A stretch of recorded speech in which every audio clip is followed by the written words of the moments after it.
Hello, welcome to the YouTube channel study मिलन।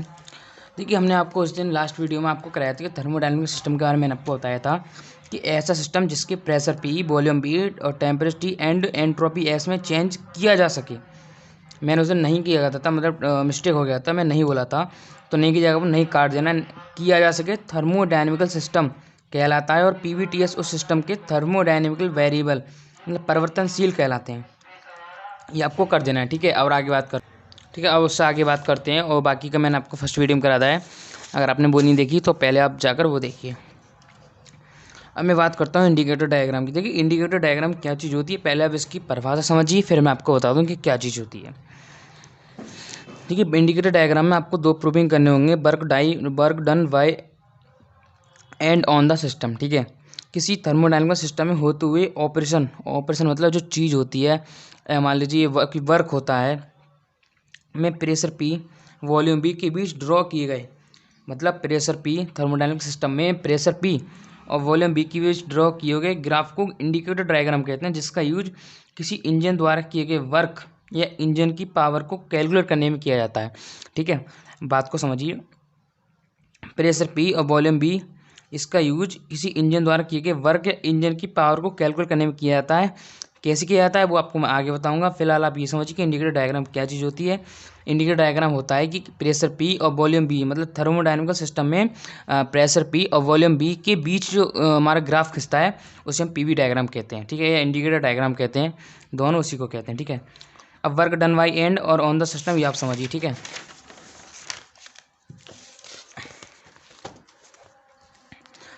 यहाँ से समझिए कि माना किसी सिलेंडर में एक मूविंग एंड फ्रिक्शनलेस पिस्टन लगी है और गैस भरी है।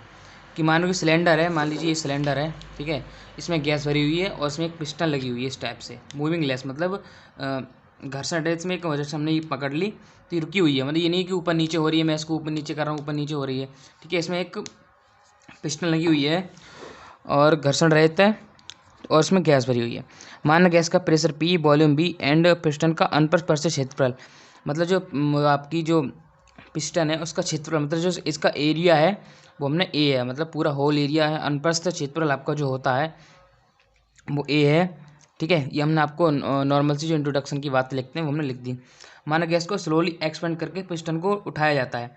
एक्सपेंड का मतलब है कि गैस को हमें ज़्यादा करें, मान लो गैस को हीट दें, तो गैस हीट होगी, एक्सपेंड होगी, या गैस पर कोई वर्क करें, मतलब बाहर से हीट दे के ऊपर करें गैस के लिए, मान लो कोई आप हीट देंगे, गैस और ज़्यादा विस्तृत होगी, मतलब फैलेगी, या हम बाहर से किसी सोर्स द्वारा उसको गैस को ओवर करें।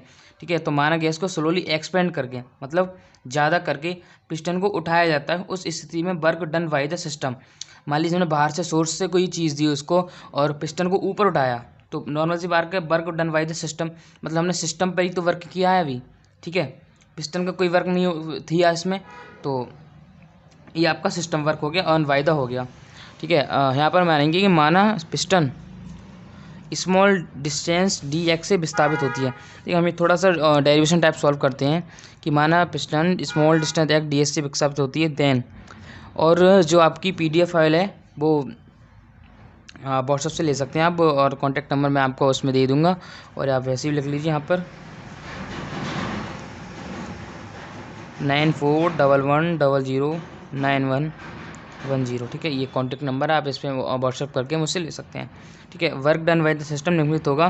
ठीक है, वर्क और आवर होता है फोर्स इंटू डिस्प्लेसमेंट, आपको पता होना चाहिए कि वर्क इक्वल टू होता है फोर्स इंटू डिस्प्लेसमेंट। देखो, वर्क हमने डी डब्ल्यू किया उस पर पिस्टन पर, और एफ मतलब फोर्स बल लगाया, डी एक्स मतलब उस पर विस्थापित हुई, विस्थापित मतलब डिस्प्लेसमेंट मतलब विस्थापन हम मान सकते हैं, मतलब उस पर डी एक्स का विस्थापन हुआ।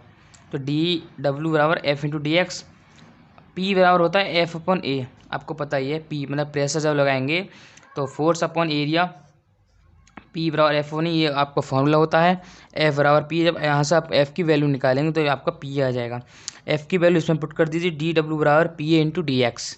ओके, ए इंटू डी एक्स इसकी वैल्यू, ए इंटू डी एक्स की value, volume change in volume, मतलब ये आपका एरिया हो गया, डी एक्स मतलब उसको विस्थापित कर रहे हैं, मान लीजिए एरिया को विस्थापित कर रहे हैं, मान लीजिए पेन है, मैं इसको विस्थापित कर रहा हूँ, मोड़ रहा हूँ या फैला रहा हूँ, तो चेंज इन वॉल्यूम, वॉल्यूम में परिवर्तन हो जाएगा, और चेंज इन वॉल्यूम को हम डी वी लिख सकते हैं। ठीक है, मतलब डी वी का मतलब चेंज इन वॉल्यूम। तो आपका आ जाएगा D W equal to P into D V. आपको मैंने इक्वेशन एक इसको फर्स्ट मान लेनी है, ठीक है। ध्यान से समझना है, एकदम पूरा समझ आ जाएगा जब एक दो बार आप इसे पढ़ेंगे। जब आप इसको एक दो बार पढ़ेंगे आपको पूरा समझ आ जाएगा। तो माना गैस को इनिशियल स्टेट B1 से फाइनल स्टेट P2 V2 तक एक्सपेंड किया जा सकता है। मान लीजिए आपकी गैस है, उसको P1 B1 मतलब स्टार्टिंग पॉइंट हमने माना कि उसका स्टार्टिंग पॉइंट प्रेशर P1 है, वॉल्यूम B1 है, और फाइनल स्टेट P2 V2 तक एक्सपेंड किया जा सकता है, ठीक है। हमने गैस में इतनी जगह है कि एक्सपेंड किया जा सकता है। Then total work done by the system W equal to B1 से B2 तक, मतलब B1 से B2 तक हमने उस गैस को एक्सपेंड किया। कोई अपने वॉल्यूम ले लिया, आयतन ले लिया, मान लीजिए इतना है, इतनी आयतन में मान लीजिए हमारी गैस भरी जा सकती है, इतनी आयतन में हमने इसको यहाँ से और यहाँ तक गैस आ सकती है, हमने यहाँ से इसको यहाँ तक डिस्प्लेस कर दिया, ठीक है। वो वही चीज़ आपको है कि total work done by the system W बराबर V1 से V2 P इंटू डी आपने कर दिया, ठीक है। आगे देखते हैं, वहाँ तो आपका ये आंसर आ गया, ठीक है। V1 से V2 P इंटू डी, ठीक है। ध्यान से समझना है। देखिए अब आगे देखते हैं कि एक ग्राफ खींचना है हमें कि ये एक वाई लाइन लेनी है, ये एक्स लाइन लेनी है, ठीक है। ये वाई अक्ष लेनी है, ये एक्स अक्ष लेनी है। इस पर एक कर्व डालेंगे AV, ठीक है। AV कर्व डालेंगे, इसमें जी ये जो पॉइंट्स हैं आपके B1 को शो करेंगे, ये पॉइंट आपको B2 मतलब एरिया को शो करेंगे, क्योंकि इधर को एरिया आपका चेंज हो रहा है तो एरिया को शो करेंगे। अगर दिस पॉइंट अगर हम ऐसे डालते और ऐसे डाल दे तो आपका P1 P2 हो जाता, ठीक है। कोई बात नहीं है, आपसे B1 B2 दिखाई, कोई प्रॉब्लम वाली बात नहीं है। ABCD हमने इसको एक नेम दे दिया, नामकरण कर दिया, और P इसका प्रेशर ले लिया, GH आपका इसको नेम दे दिया, ठीक है। जब वॉल्यूम में चेंज होगा, मान लीजिए कर्व को देखिए आप, जितना आपको वॉल्यूम में चेंज हो रहा है, ठीक है, V1 से V2 आपका चेंज हो रहा है, ठीक है, इधर चल रहा है कर्व, और P1 V2 आपको ऊपर की चेंज हो रहा है, ठीक है। तो कर्व क्या है कि घट रहा है, प्रेशर आपका कम हो रहा है, वॉल्यूम आपका बढ़ रहा है, ठीक है। आप कर्व को ध्यान से देखिए कि प्रेशर आपका कम हो रहा है और वॉल्यूम आपका बढ़ रहा है, ठीक है। आपको समझ आ जाएगा। ये एक थोड़ी सा मैं इसके बारे में नामकरण के बारे में थोड़ी लिखनी होती है कि चर्चा भाई थोड़ा हल्का सा मूड फ्रेश करने के लिए लिखना होता है कि एवब डायग्राम में किसी थर्मोडायनेमिक सिस्टम में होते हुए ऑपरेशन के लिए indicator diagram PV diagram show किया गया है, ठीक है। नॉर्मल सी बात है, PV डायग्राम शो किया गया है, जिससे गैस की इनिशियल स्टेट P1 B1 को पॉइंट A के द्वारा एंड फाइनल स्टेट को P2 V2 द्वारा। देखिए P1 B1 या P2 V2 आप दिखा दीजिए, इस पे A पे दिखा दीजिए P1 B1, इस पे दिखा दीजिए P2 V2, कोई ज़रूरत नहीं है, आप नहीं दिखा रहे हैं कोई प्रॉब्लम नहीं है। पॉइंट B1 द्वारा शो किया गया है। परिवर्तन में कोई पॉइंट E है जिस पर गैस का प्रेशर P और वॉल्यूम DV है, ठीक है। मतलब परिवर्तन में कोई पॉइंट E है, आपका ये पॉइंट E है, ठीक है।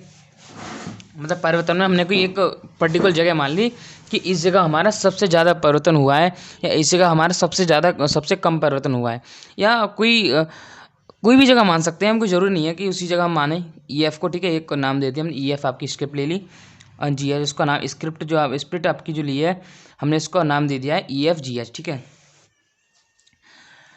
वॉल्यूम DV ECF तक सूक्ष्म परिवर्तन में जिस पर गैस का प्रेशर P और वॉल्यूम B DV है, ठीक है।